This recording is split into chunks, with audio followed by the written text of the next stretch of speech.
E5 TV news కు స్వాగతం. ముందుగా హెడ్లైన్. ఢిల్లీలో జీఎస్టీ కౌన్సిల్ 56వ సమావేశం. పన్ను రేట్లు సంస్కరణలపై చర్చ. అలాంటి వారి వెనుక నేనెందుకుంటా? సీఎం రేవంత్ రెడ్డి. అమరజీవి పొట్టి శ్రీరాములు త్యాగఫలమే ఆంధ్ర రాష్ట్రం. నారా లోకేష్. ఉత్తరాదిని వణికిస్తున్న భారీ వర్షాలు, ఉప్పొంగి ప్రవహిస్తున్న పలు నదులు. కేంద్ర ఆర్థిక మంత్రి నిర్మలా సీతారామన్ అధ్యక్షతన జీఎస్టీ కౌన్సిల్ 56వ సమావేశం న్యూఢిల్లీలో ప్రారంభమైంది. స్థానిక సుష్మా స్వరాజ్ భవన్ లో జరుగుతున్న ఈ సమావేశంలో అన్ని రాష్ట్రాల నుండి ఆర్థిక మంత్రులు, కేంద్ర ప్రతినిధులు పాల్గొంటున్నారు.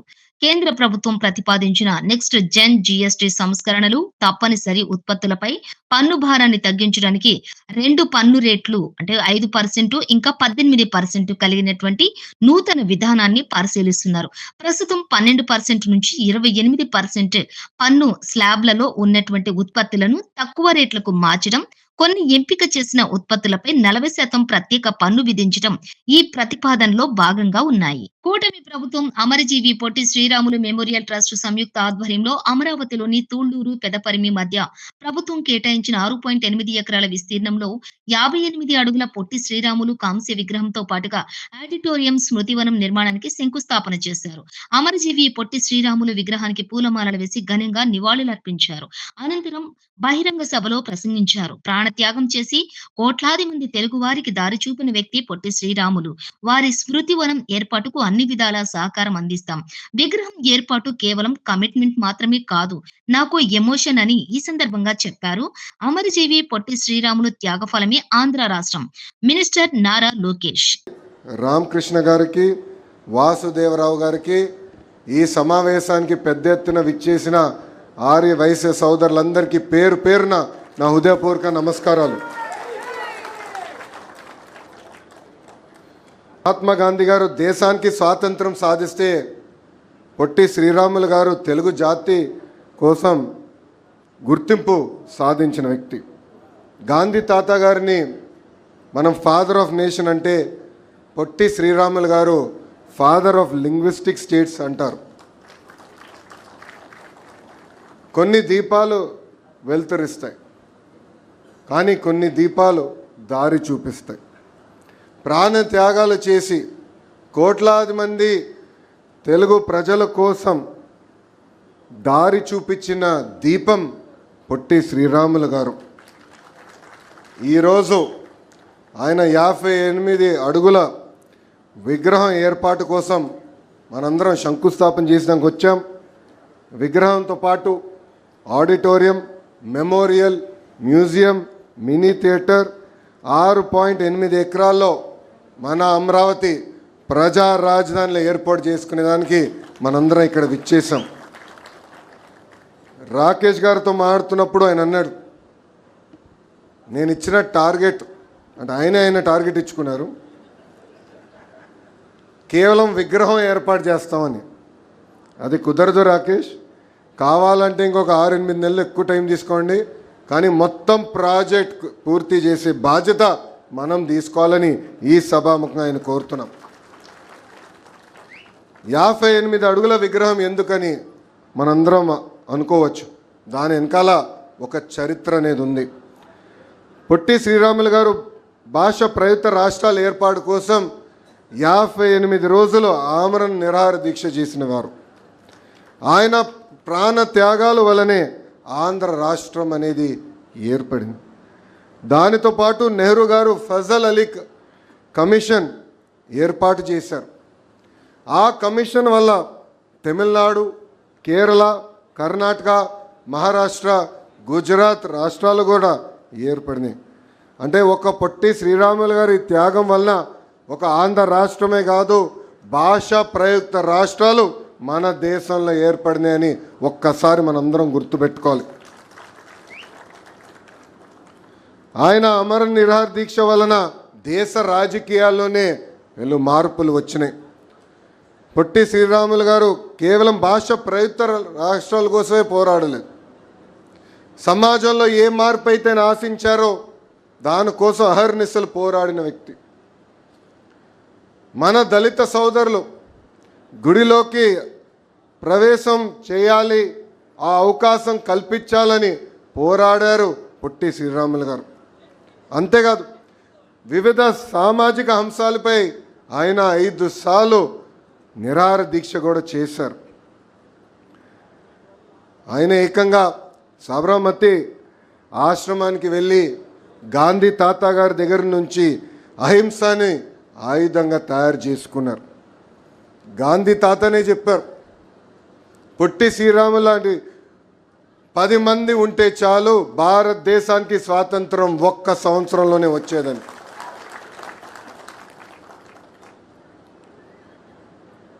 నాలాంటి చాలామంది, అంటే మా జనరేషన్లో చాలామంది వారు పొట్టి శ్రీరాములు గారి గురించి మేము మా టెక్స్ట్ బుక్స్లో చదువుకుంటాం, ఏదో ఎగ్జామ్స్లో మార్కులు రావాలని చదువుకుంటాం. కానీ దాని వెనకాల ఎంత ఆలోచన ఉంది, ఆయన చేసిన కార్యక్రమాల వెనకాల ఎంత త్యాగం ఉందో మనందరం చూడం. మనం చాలా నేర్చుకోవాలి. నమ్మకున్న సిద్ధాంతం కోసం ఆయన జీవితమే పోగొట్టుకున్న వ్యక్తి. ఈరోజు 1 మార్కు తక్కువ వస్తే ఆత్మహత్యలు చేసుకునే రోజులు, లేదంటే జీవితంలో ఒక ఎదురు దెబ్బ తగిలితే కుంగిపోయే రోజు. పొట్టి శ్రీరాములు గారి దగ్గర నుంచి మనం నేర్చుకోవాల్సింది ఒక పట్టుదల, ఒక కమిట్మెంట్. ఏమైనా సాధించాలనుకుంటే మనం తొలి అడుగేస్తే సమాజం మొత్తం మనతో వస్తుంది. మనందరం ఈరోజు ఒక వీడియో చూసాం. ఆ వీడియోలో చాలా స్పష్టంగా పొట్టి శ్రీరాములు గారు దీక్ష కూర్చున్నప్పుడు చాలామంది రాలేదు. కానీ ఎప్పుడైతే ఆయన ఆరోగ్యం క్షీణిస్తూ మొదలుపెట్టిందో 30 రోజుల నుంచి పెద్ద ఎత్తున మొత్తం ఆంధ్ర రాష్ట్రం ఆయన వెనకాల నడిచింది. చివరికి అంత్యక్రియలు కూడా ఎవరిని రానియకుండా చేస్తే ఆనాటి పెద్దవాళ్ళు వెళ్ళి చేసే పరిస్థితి. ఇన్ని దశాబ్దాలైనా ఈరోజు మనం ఆయన్ని గుర్తు చేసుకుంటున్నామంటే ఆయన చేసిన త్యాగమని ఈ సభాముఖంగా మీ అందరికి నేను తెలుపుతున్నా. అందుకే మనం ఏ కార్యక్రమం చేసినా ఆయన ఒకసారి గుర్తు చేసుకుని చేయాలి. బయటికి అడుగుపెట్టి ఇది సాధించాలనుకున్నప్పుడు ఆయన్ని స్ఫూర్తిగా తీసుకుని మనం అనుకుంది సాధించాలని ఈ సభాముఖంగా మిమ్మల్ని అందరినీ నేను కోరుకుంటున్నా. అంతేకాదు, దేశంలో బీజేపీ కాంగ్రెస్ కత్తులు దూసుకుంటే తెలంగాణలో బీజేపీ కాంగ్రెస్ నాయకులు కలిసి తిరుగుతున్నారు. రాహుల్ గాంధీ ఏమో సిబిఐ మోడీకి జేబు సంస్థ అంటాడు. రేవంత్ రెడ్డి ఏమో సిబిఐ మంచి సంస్థ అని వాళ్లకు విచారణను అప్పగిస్తున్నాడు. కేటీఆర్ కాంగ్రెస్ పార్టీ దుమ్మెత్తి పోస్తుంటే సిబిఐ, ఈడీ, ఐటీ మీద ఇక్కడ ఉన్న రేవంత్ రెడ్డి గారు మాత్రం లేదు లేదు సిబిఐ చాలా అద్భుతమైన సంస్థ, చాలా గొప్ప సంస్థ, వాళ్ళకే ఇస్తానని చెప్పిస్తే ఏం అర్థం చేసుకోవాలి మనం? దీని వెనుక ఉన్న రాజకీయం ఎట్లా అర్థం చేసుకోవాలి మనం? ఇవాళ తెలంగాణ పచ్చబడుతుంటే కొంతమంది కళ్ళు ఎర్రబడుతున్నాయి, నచ్చట్లేదు వాళ్ళకి. వాళ్ళ కడుపులో ఎక్కడో దేవినట్టు అవుతున్నది. ఎందుకంటే తెలంగాణ బాగుపడుతుంటే, కేసీఆర్ గారి నాయకత్వాన్ని ప్రజలు ఆమోదిస్తుంటే, ప్రజలు అనుక్షణం గుర్తు చేసుకుంటుంటే వాళ్ళకి నచ్చట్లేదు. ఇక్కడ కార్మికులు బాగుండకూడదు, ఇక్కడ రైతులు బాగుండకూడదు, ఇక్కడ దరిద్రం తాండవిస్తేనే మన రాజకీయం సాగుతుంది అనే విధంగా ఇవాళ కాంగ్రెస్ బీజేపీ రాజకీయం చేసి ఇద్దరు కలిసి కేసీఆర్ గారి మీద ఏదో రకంగా కక్ష సాధింపు, ఏదో కేసు పెట్టి ఏదో రకంగా బదనాం చేసి ప్రజల్లోకి పోయి ఏదో ఒకటి చేయాలా అని ఒక దుర్బుద్ధితో వ్యవహారం చేస్తా ఉన్నారు. భారత రాష్ట్ర సమితి నేతలను ప్రజలు తిరస్కరించారని, అలాంటి వారి వెనుక తాను ఎందుకుంటానని సీఎం రేవంత్ రెడ్డి అన్నారు. బుధవారం మీడియా సమావేశం ఏర్పాటు చేసిన ఎమ్మెల్సీ కవిత హరీష్ రావు వెనుక రేవంత్ రెడ్డి ఉన్నారని ఆరోపించారు. ఆమె వ్యాఖ్యలపై సీఎం తాజాగా స్పందించారు. ఎట్లా మనుగడ సాధిస్తారు? ప్రకృతి అనేది ఉంటుంది, ఆ ప్రకృతి శిక్షిస్తుంది. ఏ పరిశ్రమ వచ్చినా మొట్టమొదట పాలమూరు జిల్లాలోనే పెట్టేటందుకు నేను వాటిని పంపిస్తాను. కుర్చీలో కూర్చున్నది మీ వాడు, మీ సోదరుడు. ఏ వచ్చినా మొదటి ముద్ద పాలమూరు జిల్లాకే పెడతాను. ఇది నా బాధ్యత, నా నైతిక ధర్మము. అది చిన్నదా పెద్దదా కాదు, ఏదైనా మొదటి ముద్ద పాలమూరు బిడ్డలకు పెట్టాల్సిన బాధ్యత నా మీద ఉన్నది. ఎవరు ఏమనుకున్నా అన్ని పాలమూరు జిల్లాకే తీసుకెళ్తున్నాడని మా మంత్రివర్గంలో మిగతా మంత్రులు అనుకున్నా పర్వాలేదు, ఖచ్చితంగా మన జిల్లాకే తెచ్చుకుంటాం.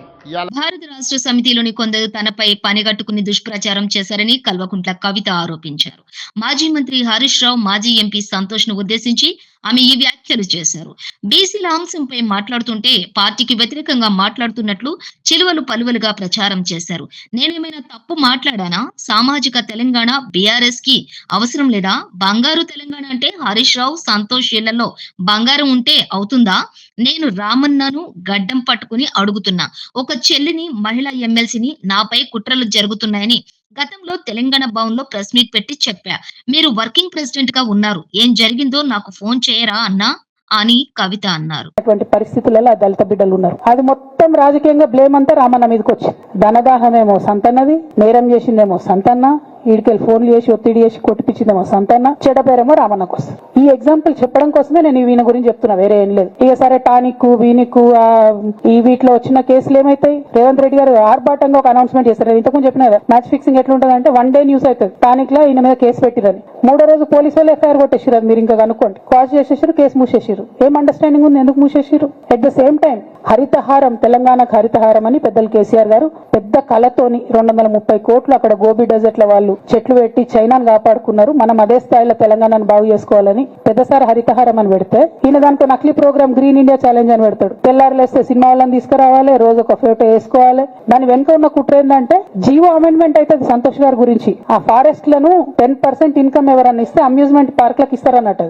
దానికోసం జీవో అమెండ్ అవుతుంది. దానికి ప్రభాస్ గారిని, చిరంజీవి గారిని, అనేక మంది సినిమా స్టార్లను మోసం చేసి వాళ్ళని తీసుకుపోయి వాళ్ళతో ఫోటోలకు పోజులు ఇప్పించి ఫారెస్ట్ లను కొట్టేయాలని ప్లాన్ అయినది. ఇక ఈయనకి 2-3 మనుషులు ఉంటారు సంతనకి. ఆయన పోచంపల్లి శ్రీనివాస్ రెడ్డి అని ఎమ్మెల్యే.